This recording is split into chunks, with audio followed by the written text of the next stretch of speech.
Hello and welcome to my channel. Today we are going to be going over 8 feminine energy principles that helped me from being someone who was taken advantage of. I probably lost about 50K of unpaid fees, or I even co-signed someone's personal credit cards, which is a story I'll get into later, because I was not following these principles. And from then, I have gotten to the point where I will make $7,500 in 2 weeks sometimes. I've got a lot of really great retainer clients, and I feel so aligned and passionate about my work. And I also feel like I'm able to live my life, like I'm able to relax and also work. Like I do have this work-life balance where sometimes I push really hard and then I'm also able to take a step back. So if that feels like it aligns with your vision, I would love if you watch this video to learn from some of my mistakes. I would love to save you some of the heartache, some of the pain that I have dealt with in the past 2 years, that if you're at the beginning of your journey will help you kind of avoid some pitfalls and maybe make better choices than I did, just being someone who didn't know. But if you have also experienced these things, let's bond. Let me know in the comments if you hear something you're like, oh my gosh, I did that too. Okay, so without further ado, let's go into the principles. So number 1 is don't care if you sell. And what I mean by that is when you are on a sales call, when you are trying to help someone, whether someone comes to you for work or whether like you have pursued them, when you're on that call, be very focused on the other person and their problems and be an ear to listen to. But at the end of the day, having that desperation, feeling like you need to close this sale, it's gonna work against your energy and it's gonna come off as desperate. My closing rate just increased so much when I started being like, I don't care if I sell. I know I could help this person. I believe I do have the solution. I will try to help them logically make a decision, try to see if there are any fears there, but overall it's up to them. Like if they said to me, oh, but why don't I work with this person? I'd be like, go work with that person. That's awesome that you're gonna go solve your problem. It doesn't have to be me, but I'm here if they're available. And that's such a big thing on alignment and just this idea of detachment of you can hit your goals no matter who it's from. There's always going to be another opportunity for you if you are acting in accordance to your values and you're consistently trying. So don't care if you sell, in the sense that there's always going to be a next call, and really what you're there to do is you're there to serve, you're there to help that person. Okay, now the second feminine energy principle that I like to introduce to you is the idea that you can inspire people with your feminine energy and simply believe in them. Believing in people goes so far in their ability to invest in you, because no one wants to work with someone who they feel like is just believing in themselves. So for example, if I was just there because I wanted to hit my sales goals, that's not going to resonate with anyone. Like I have to believe in the person across from me, and genuinely doing that is something that is way easier to a feminine energy, to not be driven by these other goals over here, but to be like, I'm here to serve. Like I'm here if it makes a difference in one person's life, in two people's lives. Like my friend Tanya, shout out to Tanya because I just talked to her. She has a podcast and you should definitely go check it out. It's all about grief. But she was like, the reason that I'm doing this podcast is because of these metrics. She was talking to one of our other friends who is like a podcast expert, and he's like, Tanya, that's not you. And she was like, you're right. If literally only one person sees this, then I will feel like it's job done. And she put out her podcast, and like the first episode, some mom who had had a miscarriage around the same time as Tanya messaged her, and she's like, I feel like you so understood me. I feel like I really needed this advice. So powerful. And having that release of goals, in the sense of like you have your long-term goals, you have your business goals, you want to be progressing, like working towards those things, but letting go of the exact when or this ability to always be like striving for your own goals, and instead believing in the person across from you and encouraging them and inspiring you. Oh my gosh, I've made so much more money ever since I made this shift. Like it's actually crazy, and it's something that I definitely recommend, just letting go of your own stuff and believing in people, because that will just put you into your feminine energy in an amazing way. Okay, now number 3 is to be present with people. And this is something that especially like my generation, younger generations, even millennials, like you just scrolling on your phone, like being somewhere head down, like I don't know if you guys know Vanessa Van Edwards, but she is like the science of people person, I think, but she's on Diary of a CEO, all that sort of stuff. Like, she talks about how, like, looking down at your phone like this, like, it looks like you are being defeated. So being present with people, making eye contact, mirroring their language, mirroring their body language, so like saying things back to them, kind of mirroring their posture as well, not in like a creepy way, but paying attention to them and their dreams and their fears and trying to get into, what are your goals? How can I see you? How can I support you? That is going to make you just stand out, because no one does that anymore. No one is just present with people. Like, you will be irreplaceable if you can be present. Okay, number 4, and this is where I'm going to tell you that story about the time that I co-signed a loan. Actually, I'll tell you 2 stories. So the first time that I didn't have boundaries was when I was really early on in my entrepreneurship journey. So you probably heard of acquisition.com. So at the time, the director of marketing there, I'd reached out to him and I was like, I'd love to like work at your company, like blah, blah, blah, blah, blah. And he actually came back to me and he started mentoring me. Like, keep in mind, this guy was making like $400K a year. And so he kind of started mentoring me, like jumping on calls with me. And then he started like doing his own like side business sort of stuff. Like, and I signed like an NDA. He wasn't supposed to be doing any of it, but he was like, it's small mom and pops. I'm just trying to help some people out. So I was helping him do that. And he was telling me that he was going to start his own agency, that he was going to pay me $7,000, $8,000 a month.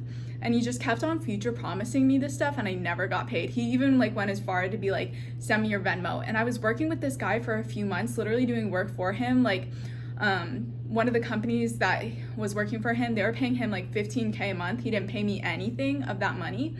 And so there came a day where that client said to me, they were like, Laura, you got to stop working with this guy if he's not paying you. So I sent him a text and then I blocked him. I was so awkward with confrontation. Like, I'm trying to get better at it, but that was one time where I didn't have boundaries. I just kept on letting the payments slip. And I was just like, he's gonna pay me. He has no reason not to pay me. He's making all this money. But he actually got fired from acquisition because he was poaching people from their workshops. But yeah, that was like the first time where my boundaries were just like, I didn't have them and it did not go well for me.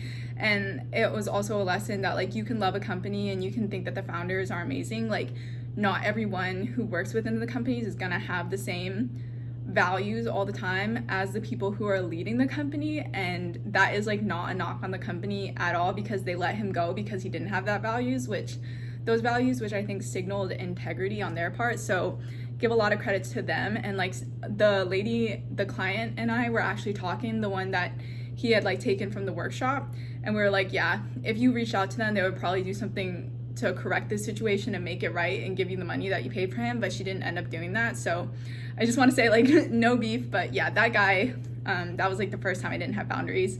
And then the second time where I kind of learned this lesson again was it's like a little bit different. So I was working as a COO in the hemp building materials industry, and I co-signed like $18,000 worth of personal credit cards with someone, like personal business credit cards. Like, I was personally responsible, but they were under the business name. Because this person lied to me and they showed me this contract that just was not actually legally binding in any way. They kind of like took advantage of that ignorance, but they also weren't paying me from those credit cards. Like, I think I got $4,500 from it, but now I was responsible for all that money because it became clear they weren't going to pay it. They were cash apping their girlfriend on the credit card, and they were buying their kids shoes. And when they bought the kids shoes, I called them and I was like, if you do this again, I'm like, I don't want you doing this, because if we get audited, it's not okay. And keep in mind, they're not personally responsible for the credit cards, I am. So then when I saw he was cash apping his girlfriend and putting the auto insurance on it, I did have boundaries, and I was like, I'm freezing these credit cards. Like, keep in mind, he'd already like run up the limits and stuff, but that was when I just disconnected the entire relationship, because I was like, no, my boundaries are broken. And I think that's okay. Like, after that was when I started making the most money I've ever made in my career. So walk away from things, people who aren't paying you. Like, it's okay to take risks. I feel good about taking that risk in a lot of ways, because it taught me so much. At the same time though, I know business lawyers like who are close friends. I had people that I could have talked to, and I knew that they wouldn't approve of this situation. So it's a toss up, because in your 20s you're supposed to take risks but have boundaries. Like, I think that the good thing that I did do is I was like, all right, he did this again, it's done. I already told him it's done, it's fine. And I think just having that attitude, that detachment of walking away and knowing that whatever happens, you will be fine. Like, take risks that you know that you can recover from, and have boundaries within those risks. Number 5, know your vision. And this is something where I'm not exactly practicing what I preach, because I kind of have my vision, but I'm 26, so I'm not really sure. But something that they don't tell you about vision is that you can be really clear about knowing what's not for you before knowing what's for you, right? And so that is something that I hold very dear, is just knowing what's not for me, because then it's a chance to refer it to someone else, plant another seed. And like, when you help someone else out with a referral, with whatever, like, because the work is not for you, that's going to come back to you in a different way as well. So knowing what's not for you is something that I would highly encourage you to do if you're not at the point where you're like, I know exactly what my life's mission is. I know exactly what my purpose is.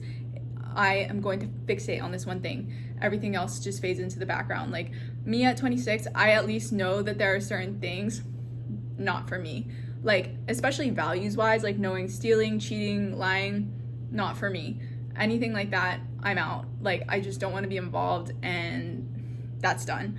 So knowing what's not for you, even if you don't know your vision yet, like if you can know your vision, great. I'm not there yet, but I'm working on it. So I would say work on it if you're not there yet, kind of like I am, but know it's not for you as soon as you can as well.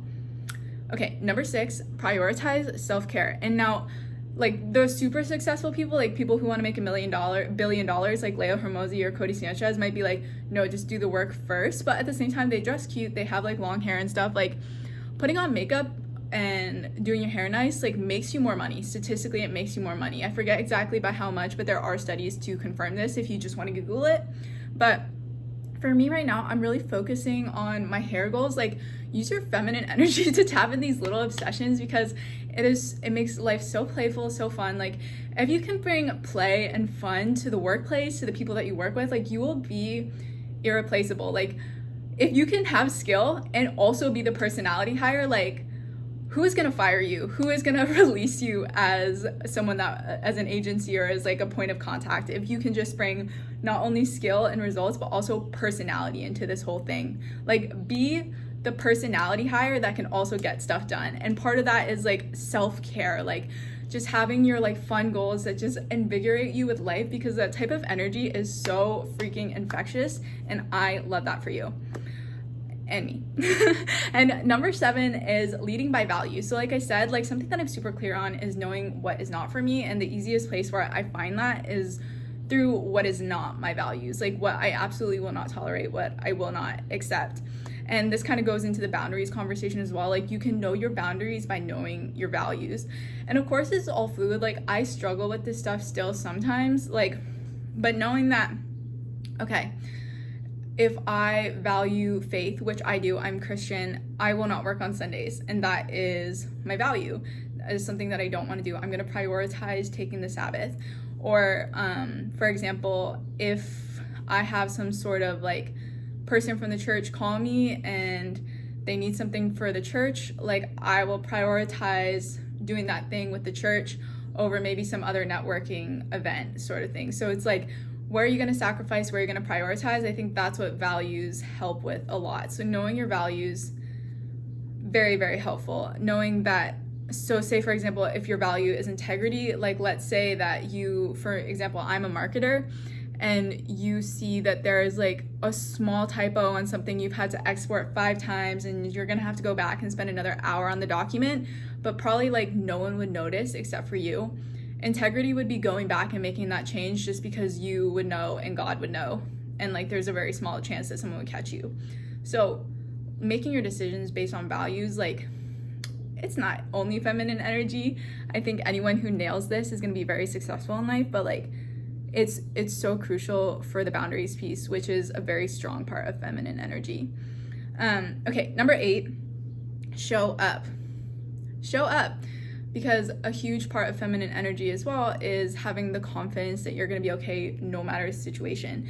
And so when I say show up, first and foremost, show up for you. Show up for you at the gym. Show up for you when you make a promise to yourself, when you say you're going to do something.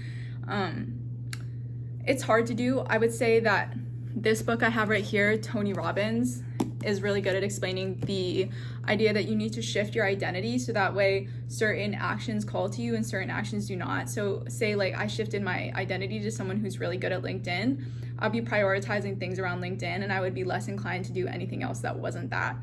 But show up for yourself in the identity and the you that you want to create. Like put yourself into the vision of who you want to be. Like even if you don't have all your goals yet, like just be like, this is like my hair goal, like this is my skin goal, this is my business goal, in terms of like, this is how I want to feel, this is what I want to do, this is who I want to be.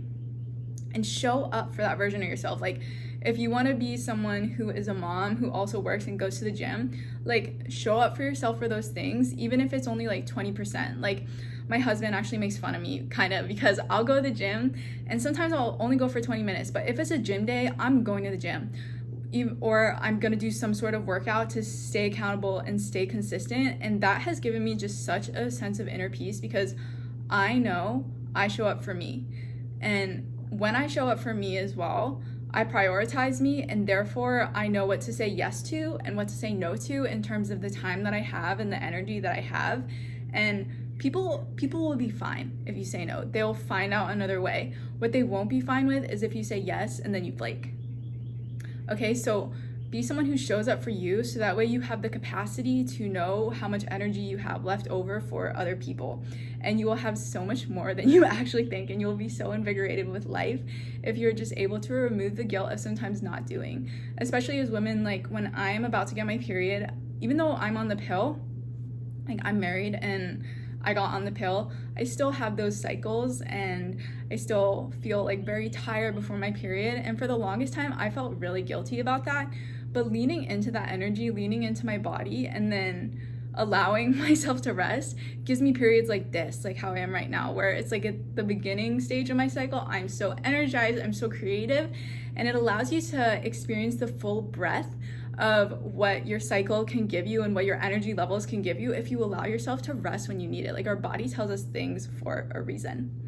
Okay, now the 9th bonus sort of tip that I'm going to give you for those of you still watching is to have self-control. And this is going to be so hard, especially if you deal with like anxious attachment, which a lot of women do, or avoidant attachment, which some women do more in the workplace. I have a worksheet on that, or not a worksheet, a blog post on that. If you want to learn more, I'll put it in the description.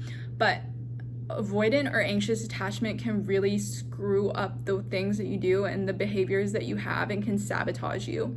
So being able to acknowledge your feelings and knowing what is and what is not a behavior that you should be doing to align yourself to your goals, being able to process those emotions, feel those emotions, and then not act on them, like that is, if you can get that down, oh my gosh, like you will be unstoppable. Okay, if you want to know more about that, again, that will be in the blog post below, but I believe in you so much, and thank you for spending this time with me. I hope you have the best day. Love you.